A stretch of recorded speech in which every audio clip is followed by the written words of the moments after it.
Good morning, chemists out there. How are you doing today? This is Sean Byrne coming with you with another lesson, actually a review of free response questions for AP Chemistry. I got to tell you, I'm still riding high from our conversation with Dr. Frances Arnold yesterday, Nobel Prize laureate from 2018. So if you haven't had a chance to watch that, I highly suggest you stop and go back and watch that right now, or take a look at it later on today, because Dr. Arnold had some amazing things to say, some really funny stories, and a lot of really good advice for all of us as we're moving forward in our preparation for AP Chemistry and really for further education. So take a look back at that in the feed when you have a second, because I think you'll really enjoy it. Today is Wednesday, April 29th. Remember that all of this week, we are doing reviews of free response questions. So there's not going to be any new content per se. We're going to take whole free response questions and give you some time to complete them on your own, and then go through our solutions and some tips and tricks for you as you're going through them. Any questions that you have regarding exams, you're still going to want to look back at apstudents.org/exams 2020. There's a list of things on the right there that are helpful for you, or if you have questions about any of those things. Remember that our date is approaching quickly, May 14th, Thursday, May 14th. Here in Chicago, we're going to take our test at 1 p.m., but around the world, whatever time correlates with Greenwich Mean Time of 6 p.m., we're all taking the test at exactly the same time. So correlate your time in your time zone to this time and date. Second reminder that the format of the exam will be two different questions, right? The first question, which is 60% of the exam weight, you will have 25 minutes to read and respond. So our assumption is that this will be a little bit longer question. And so in today's lesson, what I'm going to try to do is give you one question that's sort of modeled on what I would expect a question one to look like. So it would take a little bit longer. There are multiple parts to it. And then the second question that you will have on your AP exam is a little bit shorter, 15 minutes to read and respond, and then 5 minutes to upload it. So remember, all of this is focused on the skills that are listed here on the right-hand side of the screen. It's worth pointing out that Mr. Fairbaugh and I have no idea what's going to be on the test. So we're not teaching knowing what those questions specifically will be like that you're going to get.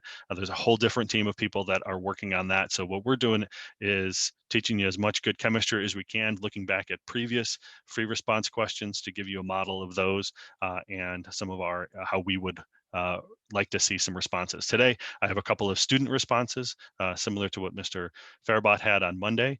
So you can kind of look at what some students did, what some of them did really well, where some of them got tripped up, and make some decisions to make sure that you don't make those same mistakes with your format or with your test in a couple of weeks. Okay, so the first question that I'm going to throw at you, I would encourage you to stop, take a screenshot, or just pause the video here, get out a sheet of paper, a calculator, a pen, a pencil, maybe a couple of different colors of pen just to keep yourself organized, and see if you can solve this.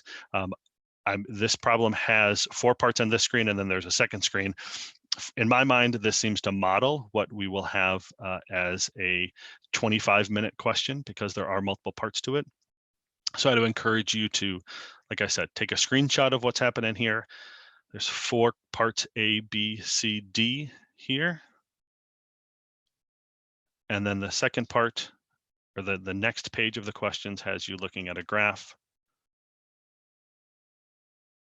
And then don't forget part F down there at the bottom to answer a question about the higher concentration. Which species has a higher concentration? So I'm going to give you a second here to pause, do some solving of your own, and then come back to me when you have what you think is your good solution.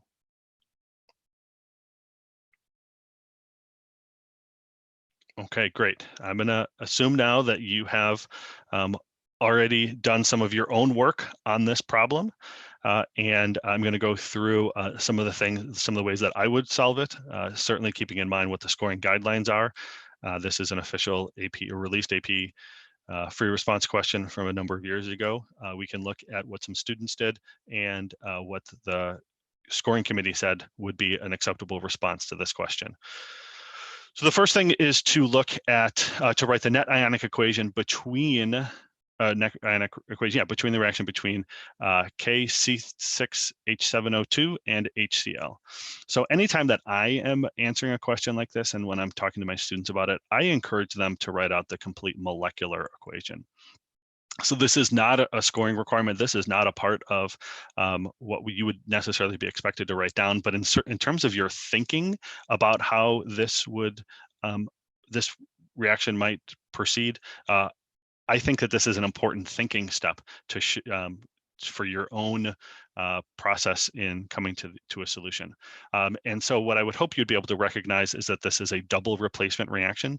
So the potassium and the hydrogen are basically switching chemicals, that they are trading partners. There's lots of different analogies out there for what a double replacement reaction would look like. And then from this molecular equation, what we can do is go to a complete ionic equation. So again, this is just a thinking step. This isn't the final answer by any stretch of the imagination.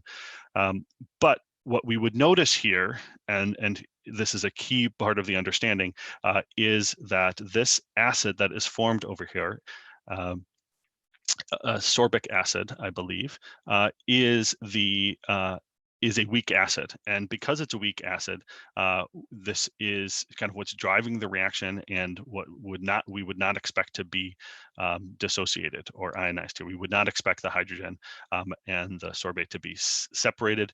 And so because this is going to be our ultimate product, it's going to drive and kind of help us define what all the spectator ions are in the rest of the equation.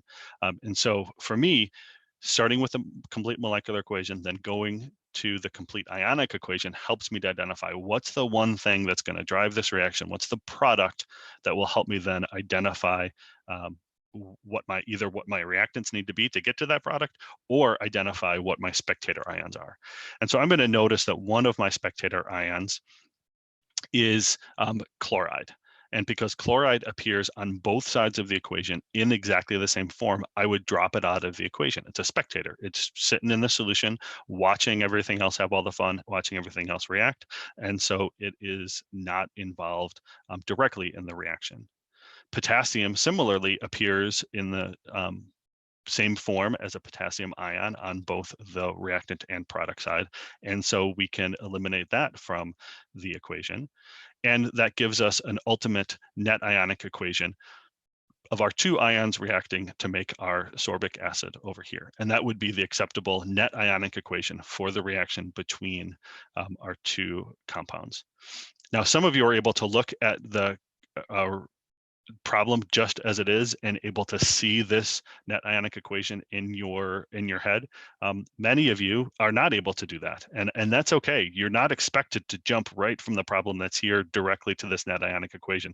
So what I'm trying to do here is either to show you what you might write down in your test booklet, you might write down on a piece of paper, or maybe just the thinking that would go through in your brain to say, okay, of all of the ions that are here, what is the thing that we could be making, we could make as a product? Potassium chloride is a very soluble salt. Typically anything with chloride in it is going to be soluble.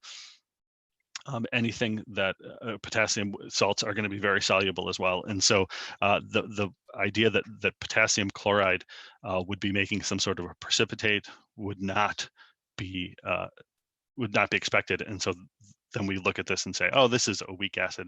It's not on our list of 6 strong acids. And so it makes sense that this would drive that reaction forward. Okay, so there's part A. Then we're going to use this equation to answer some questions about in part B. The problem tells us that we have a titration that with a total of 29.95 milliliters of 1.25 molar HCl. I'm a visual thinker. This is something that I would probably draw, probably not with this much detail, but I would certainly draw it on my test booklet as I was just trying to keep track of what was happening in our equation. So we have 1.25 molar HCl. We have 29.95 milliliters of the acid. We were told up in the problem originally that we had 45 milliliters of stock solution down in our Erlenmeyer flask down there. And so we're asked to calculate what is the concentration of Kc6H7O2. Potassium sorbate.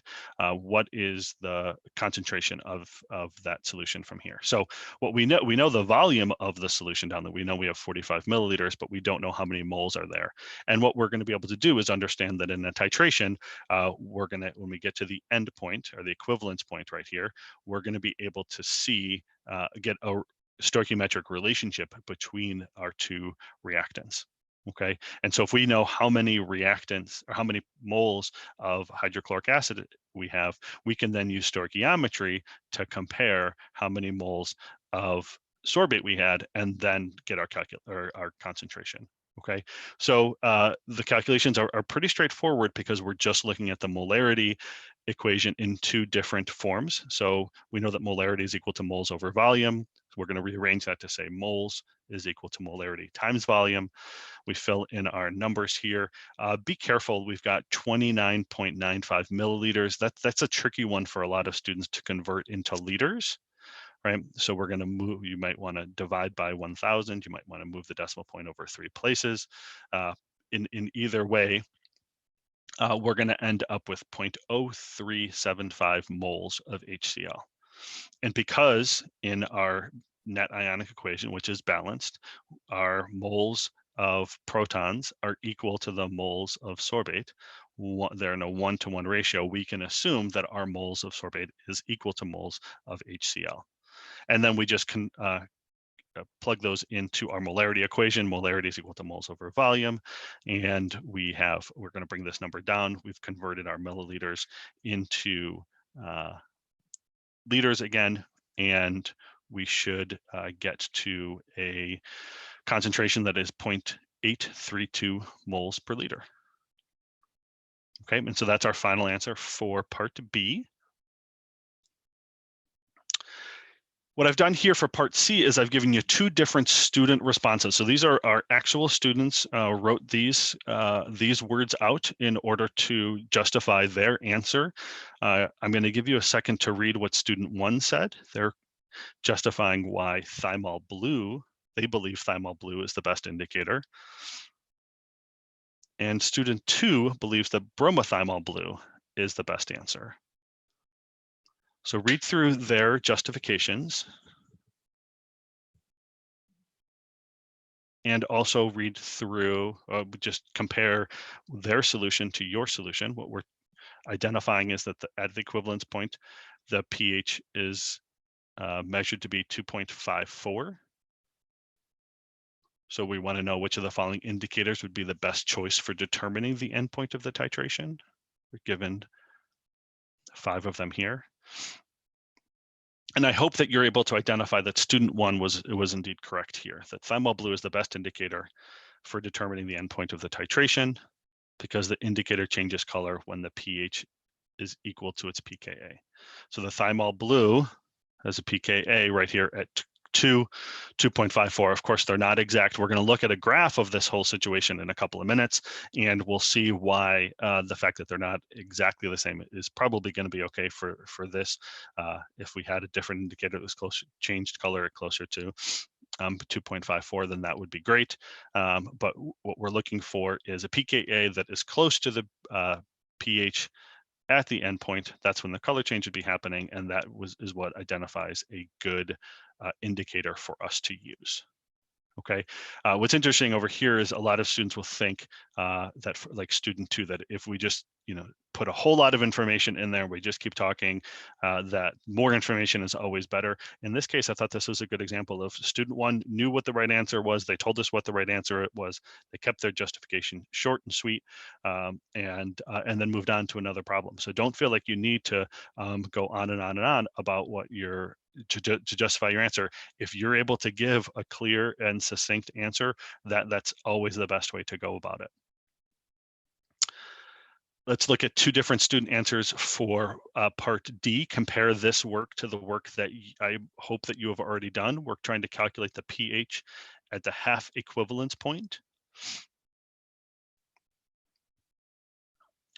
Student 1 said that at half equivalence, the concentration of base is equal to the concentration of the acid. So the pH is equal to the pKa. and then just plug the pKa into, P of anything is the negative log of, so just calculate it or plugged it in over there. And student 2 said that at the half equivalence point, also understood that the pH is equal to the pKa, but said that the pH must be equal to 7. So which do you think is the better answer here? And it turns out, I hope you're able to identify that student 1 is correct again. I'm not sure if this is the exact same student 1, but student 1 was able to identify that the pH is equal to the pKa, and that then involves a calculation here, right? So student 2 just forgot to do the calculation or assumed that the pH was going to be equal to 7, made sort of a strange assumption there. This calculation in here is something that I think many of us are familiar with. We've talked about this relationship here multiple times throughout our lessons. Here with Mr. Fairbaugh. I believe I can remember a lecture where he was talking specific, or a lesson he was talking specific about that. So we'll go back and look at that. Okay. Problem or letter E asks us to do some drawing, accurately sketch the titration curve on the graph below, mark the position of the half equivalence point on the curve with an X. So we definitely want to make sure that's kind of actually a really nice hint for us in terms of how we would solve this problem. And if it were me, I would want to start with that half equivalence point on the curve with an X first, and then sketch the rest of the curve in there, right? Because 2 points right here, if we just drew a straight line, I suppose is one way a student might go about this. So you see 2 points and you just try to connect them. But certainly when we fill in the equivalence point, we would see, or the half equivalence point, we would understand that we are not looking for a straight line here. Okay, and so what I would say is I probably want to identify from part B that the volume at the equivalence point was 29.95. So if I go back and I read the problem at part B of the problem, we see that the equivalence point had a volume at 29.95, and that should be consistent with the pH that's here as well. So we didn't have to do this drawing, but just remind ourselves where we were at. We need this number because we have to get to halfway to the equivalence point, right? So if the equivalence point was 29.95, what we're going to say is the volume at half to the equivalence point is just shy of 15. In part C, we calculated what the pH at the equivalence point is at 4.8. And so we're going to put an X right about right there. Now this is a sketch where we don't have a whole lot of lines there to get super specific, but forgive me if my estimation is not exactly where you would put it, but certainly less than 15, right? If this is 10 and this is 20, here's 15. So we want to have the X be a little bit less than 15 and just below the pH of 5. So once we have our 3 points here, okay, we certainly, again, we don't want to have a straight line. We want to have a titration curve, and there are 3 parts of this curve that we want to be careful about. So I would sketch it into be something similar to this. And what I'm looking for is a halfway point that is consistent with whatever my answer was previously. So the scoring guidelines say you may have gotten part C wrong earlier on in this problem, but as long as your curve is consistent with that, you're going to get the point for this for being able to sketch the curve. Okay, so we would never get you double dinged for making a mistake here. So this is consistent with our answer that we had before.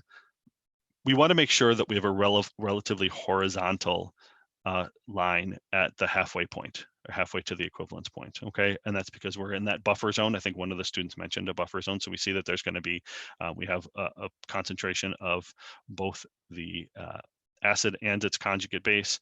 And so because we have both of them there, we want to, there's going to be a relatively flat titration curve, which is indicative of slow change in any kind of a pH, right? But then once we get close to the equivalence point, the pH is going to change really quickly. And so we want to have a steep slope here. And this is where we see that because there's such a steep slope here, that indicator that was going to change at 2, there's not going to be a very large change in the volume that we've added. We're going to have a pretty quick change in pH with very small volumes. And so using that indicator that changes at a pH of 2 would be just fine. Okay, so 3 points or 3 aspects of this graph that the scoring guidelines were looking for: a value that was halfway, that's consistent with what you had your answer before, that you have a flat curve right here, and that you have a steeper slope near the equivalence point. Okay. Last part of the problem, let's look at student 1 and student 2 again. This question is asking us which species the acid or conjugate base has a higher concentration in the soft drink when the pH is 3.37.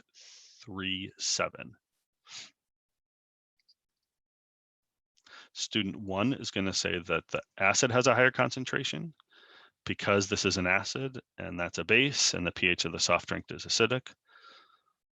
And because it's a weak acid, it will barely dissociate to form the conjugate base. And then student 2 says, since the pH is 3.37, the species of the acid is a higher concentration because the pH is acidic and this is an acid.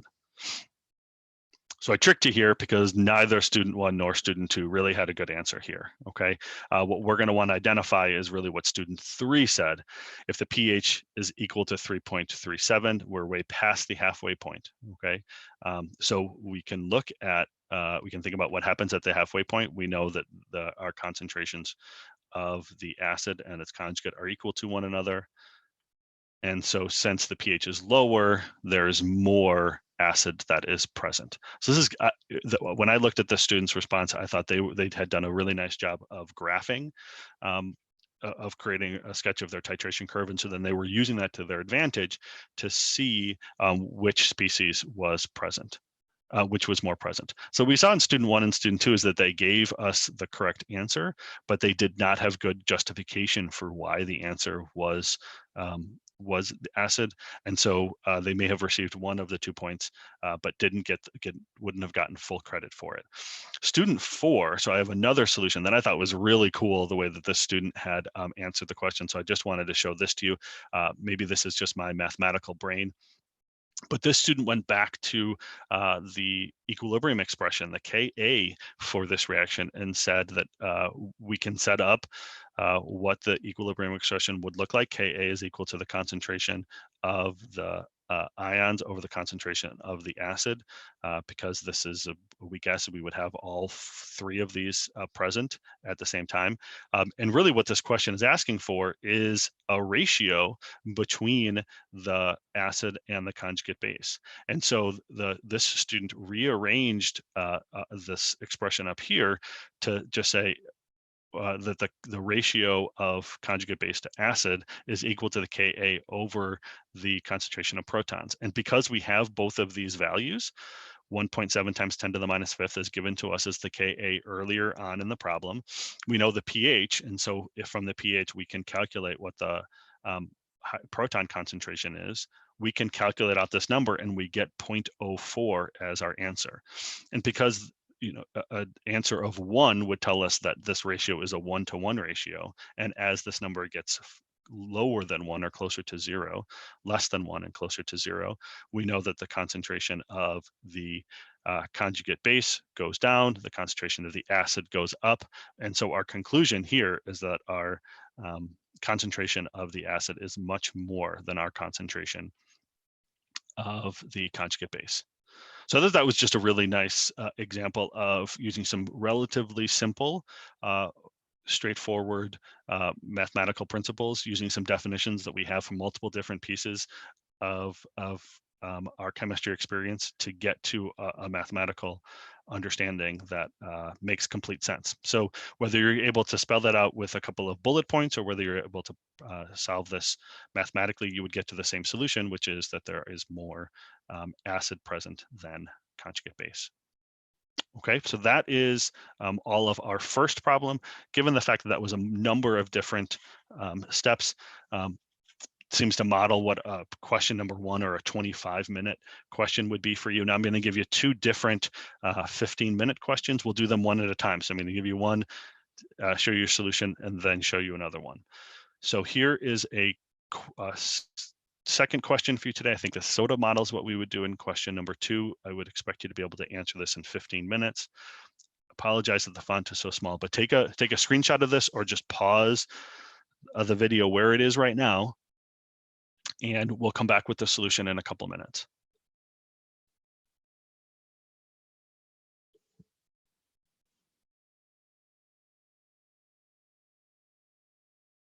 Okay, so I'm assuming that you have already paused the video and you have a solution to this problem sitting in front of you that should have 3 different answers to it. The first one is, the first question asks us that the metal 1 is in excess, and so we want to calculate the number of moles of iodine that has reacted. So as I was looking for a solution to this problem, there's a couple of key pieces of information that I am going to want to zoom in on, okay? So the one way to look at this is that we see where iodine was added, and between the masses, if we know the masses of the beaker before iodine was added and after iodine was added, we know the mass of iodine that was added, and we can then convert that into moles.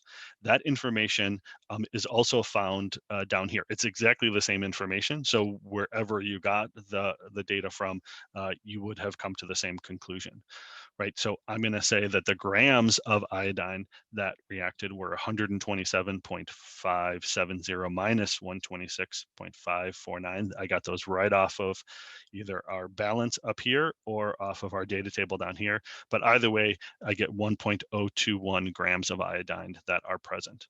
Then I would have to look on the periodic table, and I would see that the molar mass for iodine is 1.2 or 126.90. And I'd have to be really careful here that to make sure that I use I2, okay, the diatomic molecule iodine. Its molar mass means it would have twice the or 2 times 126.90. So that's where this 253.80 grams comes in. And so our solution is that 1.021 grams times 1 over 253 gives us 0.00423 moles of I2. Okay, so really just reading the information that's here. The problem with this, when I look at this problem, there's so much information that's thrown at us here. We really have to zero in on what is the essential information for us to know, for us to be able to use in order to solve the questions that's there, right? So how do I know what? I just have to take a minute to make sure that I'm only looking at iodine, and that's why I drew these red lines around here. Okay, part B asks us to calculate the molar mass of the unknown metal. Well, what's the definition of molar mass? Molar mass is grams per mole. So I'm going to have to look at my equation up there. So M, whatever the unknown metal is, plus I2 produces Mi2. And I'm going to want to use that in order to figure out, or to reinforce for myself, that the moles of M are equal to the moles of I2. They're together in a 1-to-1 ratio. Okay, so if our equation tells us, if this is a balanced equation, and it's represented by the equation above it, we'll reinforce that from the problem that's right there. So I can assume that the moles that I calculated in part A are equal to the moles that I calculated in part B, or the moles that I need in part B, so that'll be the moles of M. And now I just need to use our mass down here. So there's our mass after the second weighing. It turns out that it's the mass after the first weighing as well. So we know that all of the water was evaporated. I'm going to calculate what was the mass of M that was left over, right? It was that was used in the equation. Okay, so the moles that were used and the mass that was used, we had a whole excess leftover mass that was right here. So we can't just use all of the mass of M that was added up here. We have to get moles and grams in an equal ratio to one another. And so the only way to get rid of the leftover M is by using this mass of Mi2 down here, subtract out the iodine that's as a part of this, and that gets us just to the mass of the metal M. And then we can just go to molar mass. Our definition is grams over moles. So that's our moles from the earlier problem. our grams that we just calculated right here, and we end up with a molar mass of 65.4 grams per mole. Lastly, I'm going to show you two different student responses for how they proposed an experiment to test whether this was an ionic compound or not. Okay, the first one student suggested that we dissolve the compound in water and then test if the solution conducts electricity. Now, what's nice about this student's solution or response is they not only said we should test it for electricity, they also explained how the results of the test would support the hypothesis, right? So it's not just this is an experiment I can do. This is suggesting how you would interpret the results of that experiment in order to confirm or reject your hypothesis up here. So the student goes on to say, if the compound melts and the solution conducts electricity, there are mobile ions capable of carrying a charge, so the compound is likely to be ionic. I'm sure many of you have done experiments like this in class where you have tested the conductivity of a solution in order to determine if it is we typically use the word electrolyte. I just grabbed this graphic for you just to remind yourself that we can have some solutions that will dissolve in water. Ethanol would be a great example of ethanol. Will dissolve in water, but because there are no ions created, it will not conduct electricity, right? Whereas potassium chloride, which is a very classic ionic compound, even though it has a different chemical formula, its ratio is just 1-to-1 here as compared to up here we have 1-to-2 ratio. We still have free ions. They're able to flow through the solution, and so they would conduct electricity.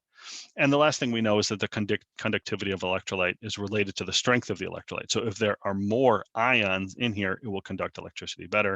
If there are fewer ions, there would be less conductivity. So what we see here is lots of ions in this beaker. So we have a bright light and fewer ions here. So we have a dimmer light bulb because there's acetic acid, right? A nice weak acid, similar to the weak acid we talked about in the first problem.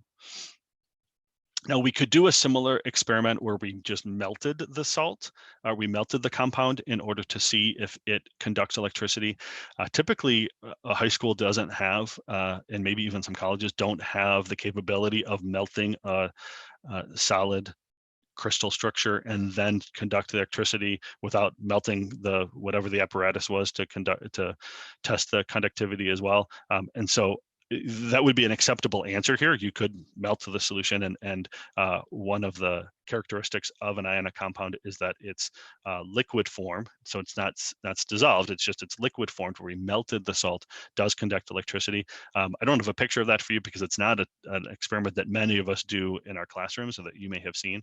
And this is a much more typical one. And so this would be a great example of a problem that you would want to show.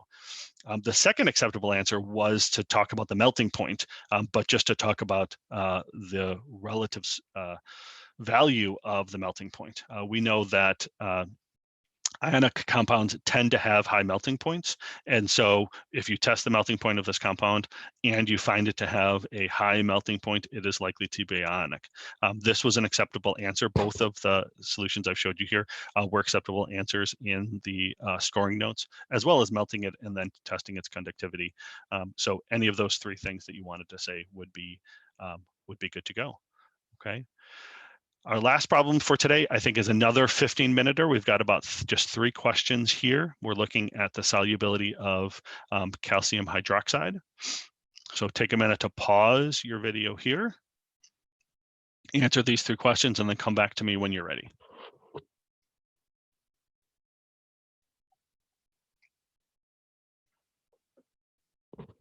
Okay, I'm going to assume that you have at least some sort of a solution in front of you as we tackle this problem. First thing we're going to do is write a balanced chemical equation for the dissolution of calcium hydroxide in pure water. I hope that this is a relatively straightforward one for you. We're just identifying that calcium and hydroxide are the 2 ions, that we would have 2 OH minuses that are here. We would identify calcium hydroxide as a solid, okay, as it's listed here, but then both of these would be aqueous. Okay, so a really essential part of solving the rest of this problem is being able to show this equation. So a good place to start. Then to calculate the molar solubility, we're going to have to do either an ice table. What I like to say is that I'm going to ice it down. I can hear my students rolling their eyes at me when I say that every time. Mr. Faribault talked about a rice table where we have a reaction and then the initial concentrations, what's the change, and then what does this look like at equilibrium.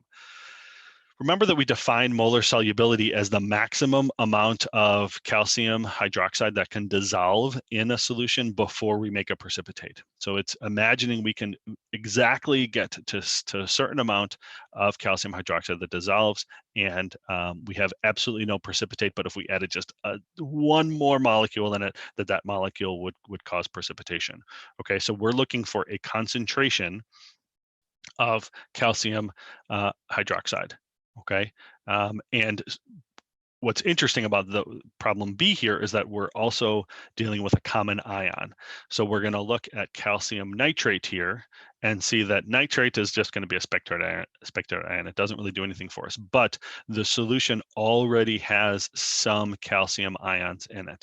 And because the calcium to calcium nitrate ratio is 1:1, we can assume that the concentration of calcium in our solution before we even add any calcium hydroxide is 0.10.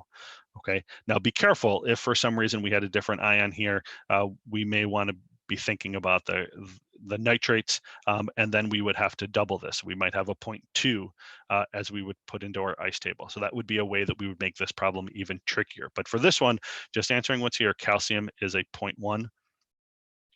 We know that every time we add 1 mole of calcium, we add 2 moles of hydroxide, right? So plus X, and we're going to add plus 2X over here, so that at equilibrium, we have 0.1 plus X, and we have 2X for our OHs over there.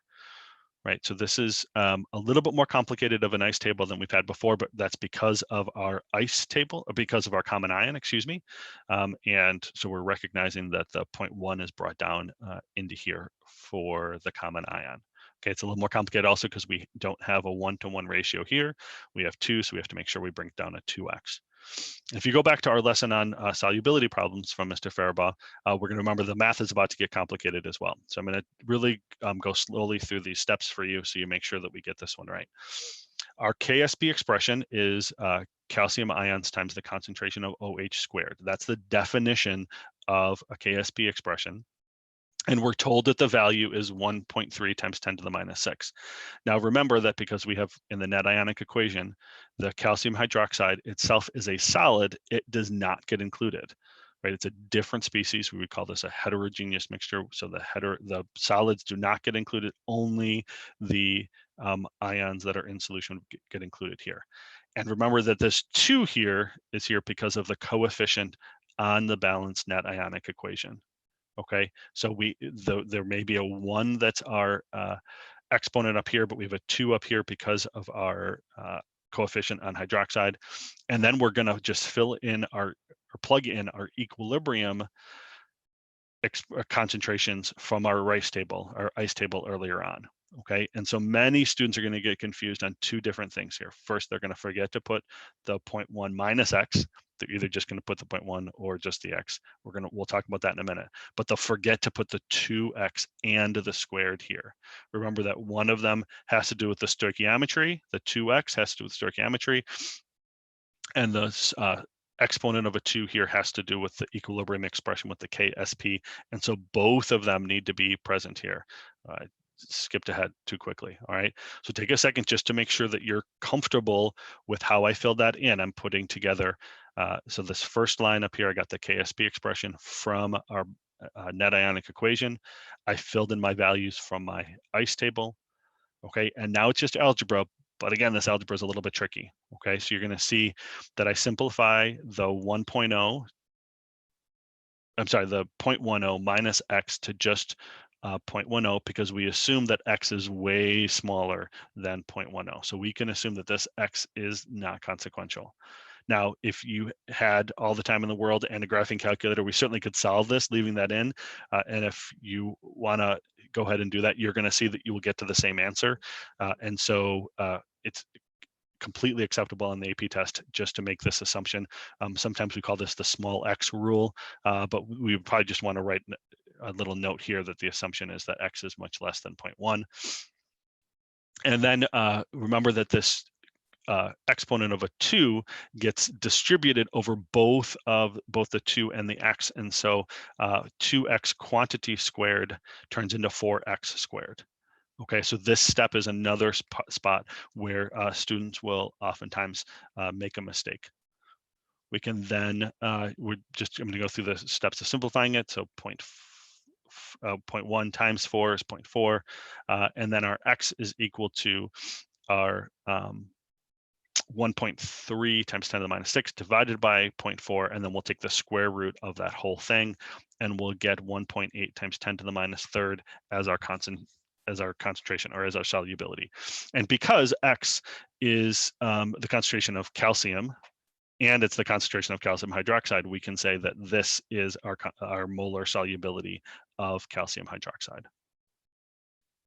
Okay, so this is a good problem for you to run through a couple of times and just be really careful with this math. This is an example of multiple things all happening at once that you're really just, as soon as you solve a couple of these, you'll feel really comfortable with them, but there's a high margin of error in theirs.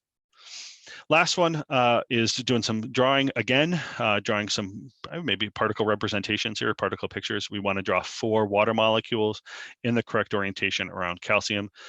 They give you a suggestion for what those water molecules could look like. Okay, I'm going to blow this up just to make sure that we are clear on what parts are what in this water molecule. And so in my mind, I may sketch this out on the side of my booklet, or just have this in my mind as is my thinking process before I answer the question. Remember that the oxygen is really that atom that's in the middle, and the hydrogens are on the outside. So this suggests that bent shape that we typically find for water. I might even fill in some lone pairs of electrons out here. But what I really want to clarify is that the slightly positive side of the ion is the top part, is closer to these hydrogens, and the slightly negative side, this delta, typically means slightly positive or slightly negative. By that we mean that oxygen, being a little bit more electronegative, is going to pull on electrons a little bit more strongly than the hydrogen, so we have a little bit higher electron density on the bottom side of the molecule as it's drawn, or closer to the oxygen. This has a slightly negative charge, and so what that means is that the slightly negative charge will be attracted to the full-on positive charge of the calcium ions over here. And so if we transfer one of the molecules, just as it's written there, over to our calcium, we would do it in such a way that the slightly negative side is closer to the positive ion. And now the question asks us to 4 molecules, so we're going to want to put all 4 around the outside, and in all 4 we want to make sure that the orientation of our water molecule shows that the oxygen side, or the slightly negative side, is closer to the calcium, the Ca2+. And so this would be the acceptable answer. What's in the box is the answer. This slightly blown up drawing over here is just for your sake, to make sure you understand why I would get to that answer. Okay. So that brings us to the end of our lesson today. There's 3 different free response questions to think about, a longer one and 2 shorter ones. Get in the practice of doing these, maybe with a timer on as you're going through it. Mr. Faribault will be going through some more problems with us next week with a timer up on the screen. So that will be a little bit, again, another step in your process of closer getting prepared for that test on on May 14th, right? Keep going back to apcentral.collegeboard.org with any questions that you need. We put a bunch of links down below, so check those out when you have them, when you have a second. If you haven't looked at watched our video and our interview, our conversation with Dr. Arnold, go back and look at that right away. Enjoy your day. Thanks for watching, and we look forward to seeing you soon. Have a great day. Bye-bye.